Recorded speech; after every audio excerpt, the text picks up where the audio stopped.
Hello, in this video you will learn how to use the curve class in RhinoCommon. So in order to do that, you will head to the RhinoCommon API website.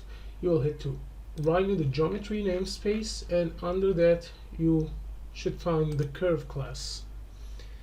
And it is important to notice that although the curve is a class, you still cannot initiate or construct an object unless it's an empty one.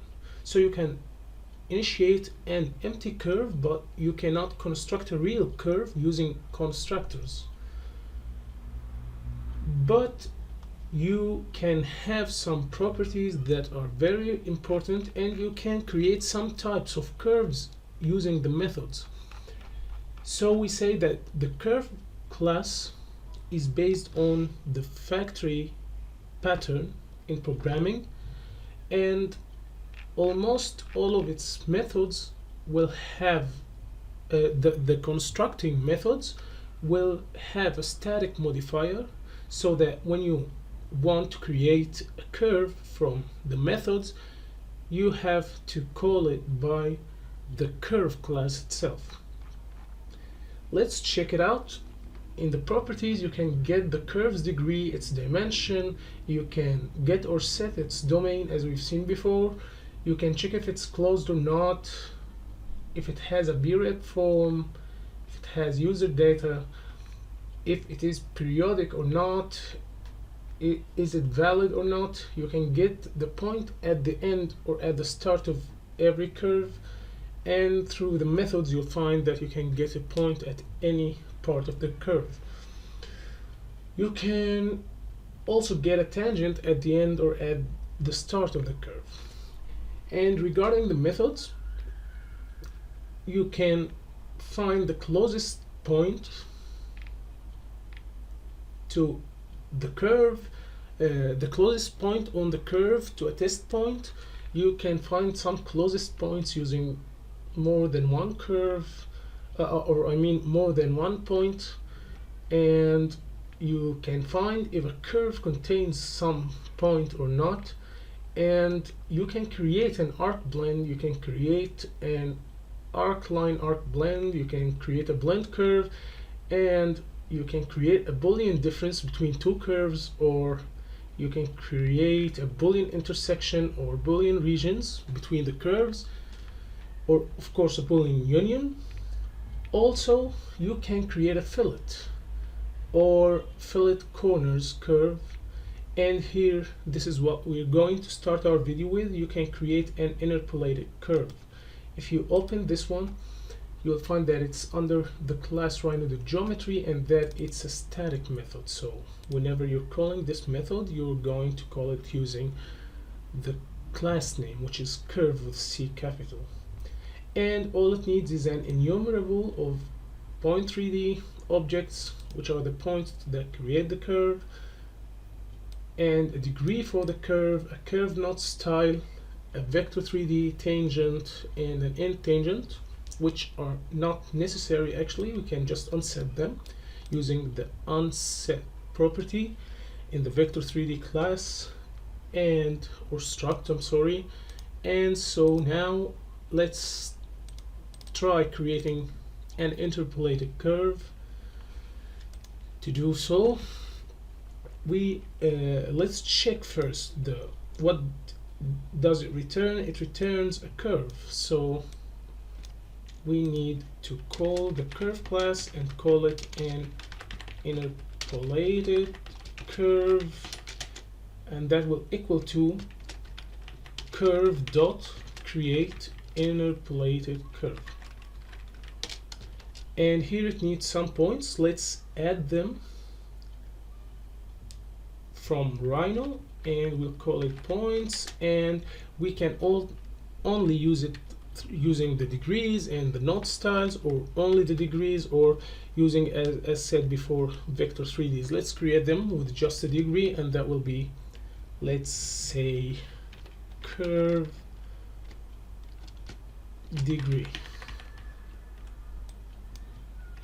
And let's assign that to an output which is called interpolated curve.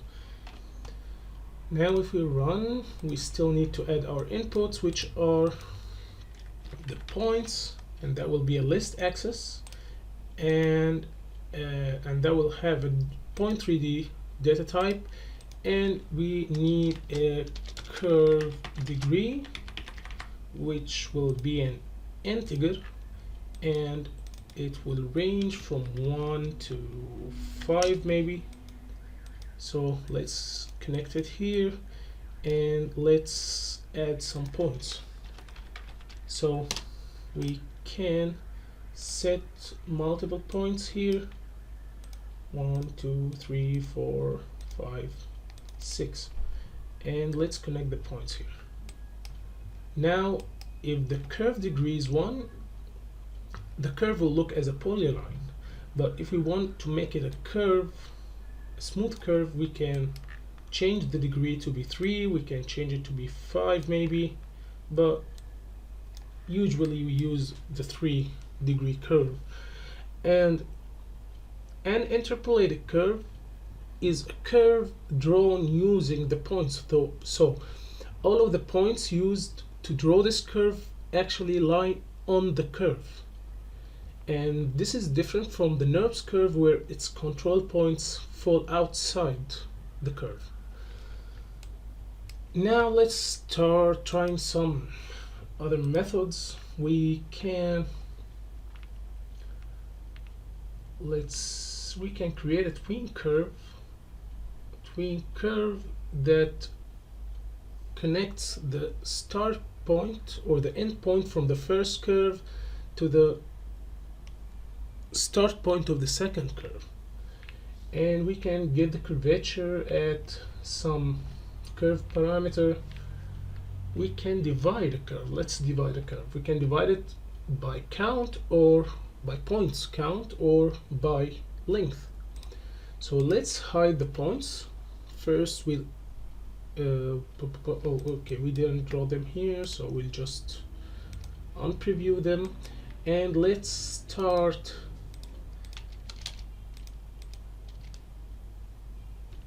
dividing our curve. So to divide our curve by a count of points, here we find that the return is a double, and actually this array of doubles is the curve parameters. And to get the points, we'll find here another argument that is new, we didn't explain it before, which is out point 3D array, and this will give us the points depending on the parameters that result from our divide by count method.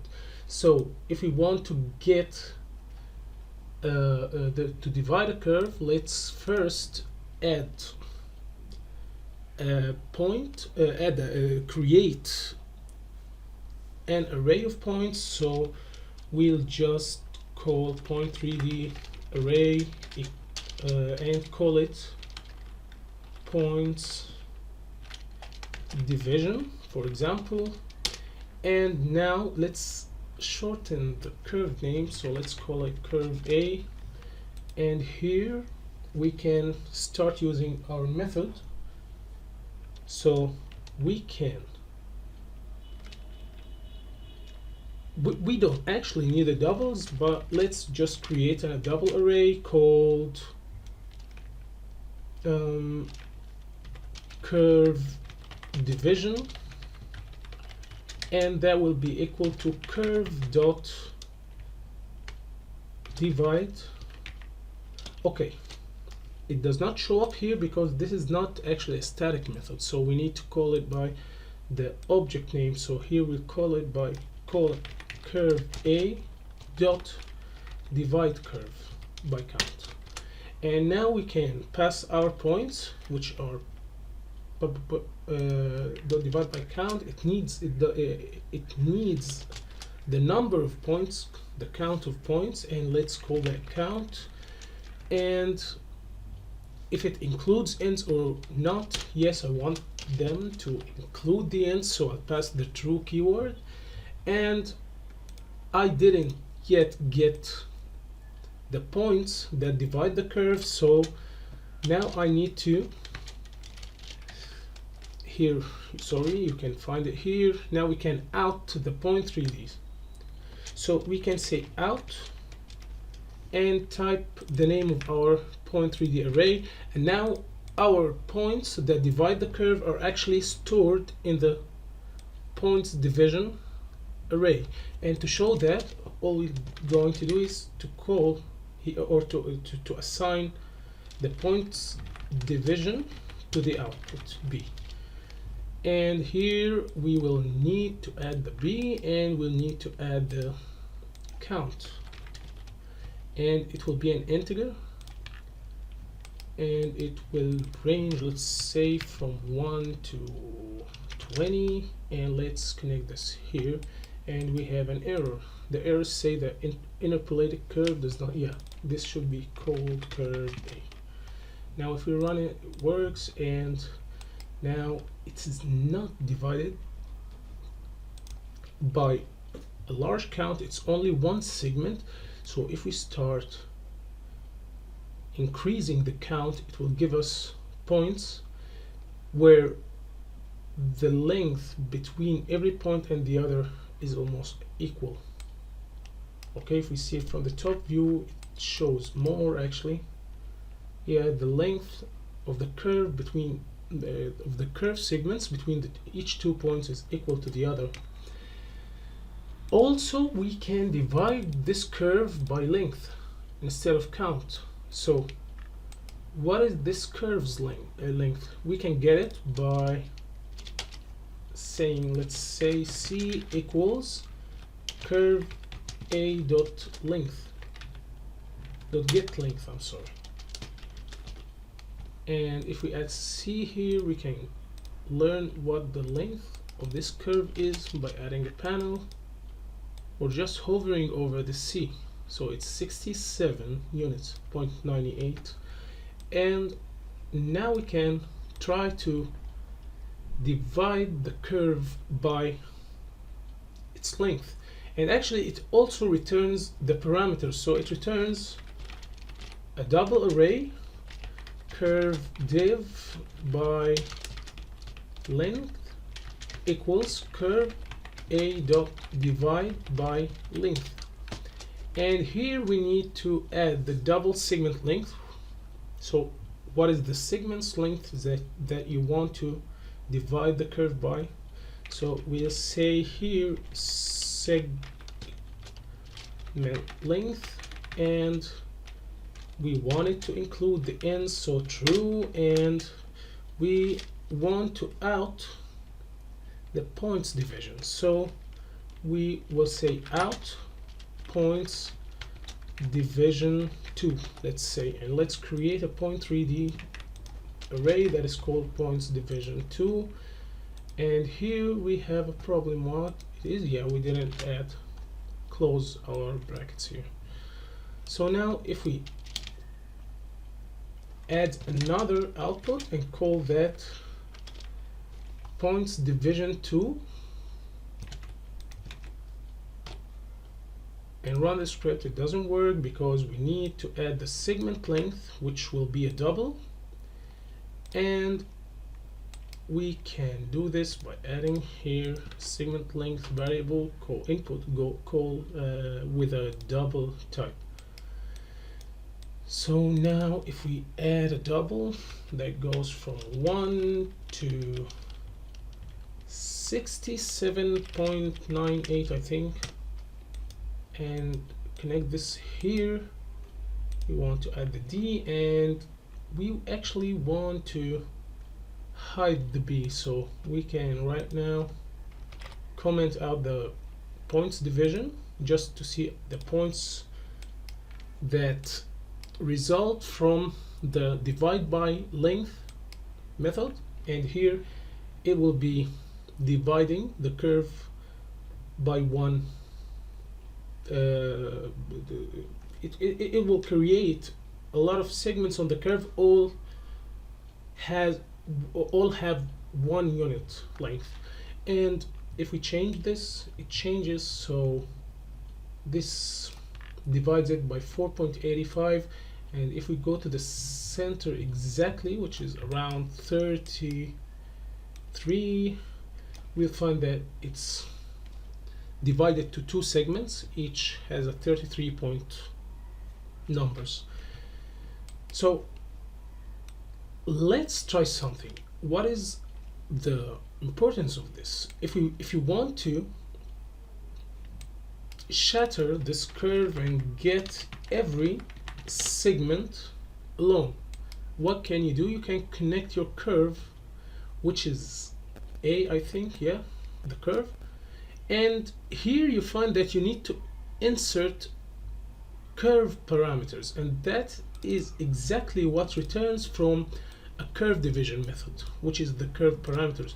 So actually, if we here add another output and call it curve div by length and run this and add our E output here, if you pass now this list of curve parameters to the shatter component, you will have now 21 locally defined curve segments.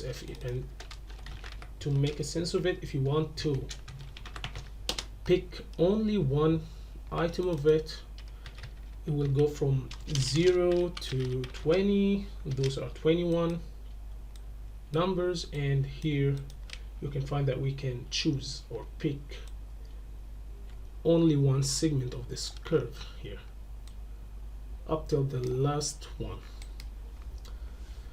So really important methods in the curve class are the divide by count and divide by length, and actually you can divide equidistant, which calculates 3 points on a curve where the linear distance between the points is equal. You can also duplicate a curve and you can extend a curve. I think we've done that before. We extended a line, I think, or a polyline. It goes exactly the same way. There are no changes. All we have to do is extend using the end side double and the start side double and so on, or choose the curve end side. So if you type curve end dot, you can choose between start or end and then add a double length to it and a curve extension style. Actually, if you remember what we've done when we wanted to extend a line or a polyline, we had to turn it at first to some class that inherits from the curve class in order to use this very particular method. Also, we can do a lot of extensions. Here you can just check them and can get a frame at a certain parameter and get a plane out of this method. So here it is important to check if it ever tells you a double in t, this means a curve parameter and does not mean the curve's length. Okay, so you'll need the parameters and you'll need to divide and get the parameters of the curve depending on how many points are you dividing it to, and so on. You can get a bounding box of a curve, you can get a conic section type, you can get its length as we've done before, and so on. Those are really endless. You can check if it's a lot of things, if it's linear, if it's planar, if it's ellipse, if it's a lot of things, and you can join curves actually. But to join curves, we find here that we need to create a list of curves first, add them to this list, and then use this list in the method. Also, you can make a curve closed. You can offset a curve by typing a plane, a double distance, a tolerance, and curve offset corner style. There are a lot of methods for offsetting a curve. Actually, you try whatever suits you in your work, and you can get a point at a curve. And here the point at comes depending on the curve parameter. If you want to get a point at a certain length, you'll use the point at length with a double length, which deals with the real length of this curve. Yep, I think that's it. We can set an endpoint and we can set a start point and so on. We can split a curve using some doubles or using one double. We can make the curve a NURBS curve. We can make it a polyline if valid. We can translate it. We can trim the curve using a double, or using actually curve int, like start or end, which side the start is usually annotated with 0, so you can just type curve end dot start, or you can use 0 and a double length, or 1 and a double length. You can trim it, as we said. We can try to get an ellipse from this curve and so on. Let's jump to the next video and check the NURBS curve class. See you then.